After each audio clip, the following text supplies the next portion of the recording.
vale a pena investir mesmo com o DY sendo menor do que a inflação? A primeira questão é o seguinte, né? Muitos investidores de fundos imobiliários, eles investem há pouco tempo, como vocês bem sabem. E nós temos, assim, essencialmente, dois tipos de investidores em fundos imobiliários que migram de outras classes para fundos imobiliários, né? Aquele que vem da renda fixa, ele tem um perfil um pouco mais, assim, eu diria, taxeiro, né? Ele quer saber da taxa, ele quer saber quanto é que está pagando, ele quer saber qual que é a taxa de administração, tudo é taxa, tudo se resume à taxa, né? Olhar um pouco o histórico, estudar um pouco o investimento, não é tão importante dentro do contexto. O que realmente mais importa são as taxas, né? Natural, né? Quem veio da renda fixa, quem investiu durante vários anos na renda fixa, ele sempre olhou esse retorno exclusivamente. E aí você pode ser levado a tomar algumas decisões equivocadas. Isso porque você não olha o histórico do fundo e não entende qual é a mecânica de um fundo imobiliário. Que eu vou mostrar num gráfico daqui a pouco.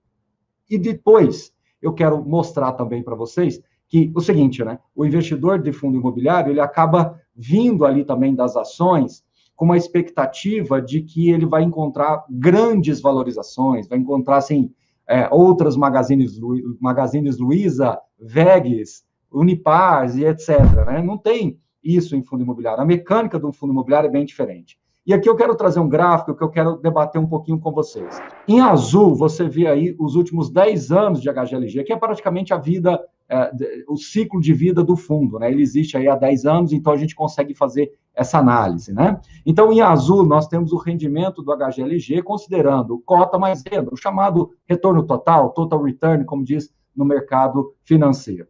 Em vermelho, nós temos um benchmark muito importante, que é o IPCA, mais 6%, IPCA mais 6%. E nesse amarelinho e nesse mostarda, nós temos o 100% do CDI, 100% do CDI. Então, quando você olha, qual é o problema de se analisar, às vezes, um fundo imobiliário? Muitas das vezes, os recortes são feitos de uma maneira meio inequívoca, assim, que acaba gerando um viés meio torto na hora de se analisar. Então, vamos contextualizar. Eu falo que toda análise tem que ser contextualizada.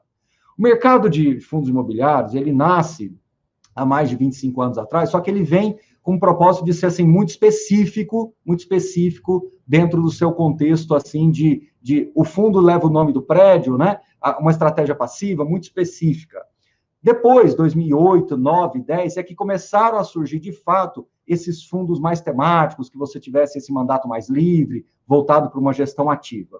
Só que nos primeiros anos, os portfólios foram montados como deu, né? Foi montado como realmente se conseguiu. E mais do que isso, né? Naquele momento, isso eu estou falando há 10 anos atrás, né? Os portfólios eram montados com um viés muito mais financeiro do que imobiliário. As pessoas olhavam muito mais para uma planilha do que, de fato, pelo viés imobiliário, né? As equipes de gestão eram mais ancoradas em questões financeiras do que imobiliárias.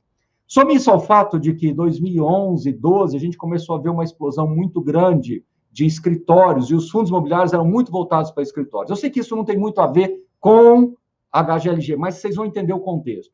E nesse momento, teve uma sobreoferta de escritórios, principalmente em São Paulo, e isso gerou um ataque muito grande na indústria de fundos imobiliários, que era praticamente 70% formado por ativos corporativos. O ataque foi muito grande, muita gente questionou os fundos imobiliários naquela época, e aí vieram os fundos de agências bancárias, que impulsionou e contrabalanceou esse desconforto com ativos voltados para o corporativo. Quando chegou em 2014, 15, vocês vão se lembrar muito bem, teve aquele ataque. Que mais uma vez em relação à tributação, né? E que joga os fundos imobiliários ainda mais para baixo, incentivando ainda mais essa ideia de que os fundos imobiliários não são produtos bons, né? E mais tarde, em 2017, a gente ainda vê um outro ataque ainda, só que agora indireto, né? Com relação a juros. Os juros batem 14%, 14,25%. Muita gente questionando se fundo imobiliário era interessante ou não. Se você olha, inclusive, agora entrando no HGLG, você vai perceber que os rendimentos vão caindo ali nesse período que eu estou falando para vocês, né? Eles fazem algumas vendas, capturam um ganho de capital, distribuem um pouco desse ganho de capital, mas quando você olhar a renda recorrente, ela vem caindo. O que aconteceu de 2017, 2018 para cá? Os gestores passaram a olhar com viés mais imobiliário. Como nós cobramos isso, vocês se lembram muito bem, de um DNA mais imobiliário, de uma equipe mais voltada para imobiliário. E outros gestores começaram a aparecer no mercado com essa ideia de uma gestora assim, mais artesanal, né? Isso pressionou muito os grandes gestores, fazendo com que eles saíssem da inércia e começassem a fazer uma gestão ativa de verdade, com mais qualidade. Além disso, começam a trazer também para o time, né, para a equipe, pessoas mais experientes do mercado imobiliário, mudando o DNA para o mercado imobiliário. Isso foi muito importante. E isso mostra como o resultado vai aparecendo de uma maneira completamente diferente. Então, eu, Baroni, tenho falado muito aí com as pessoas.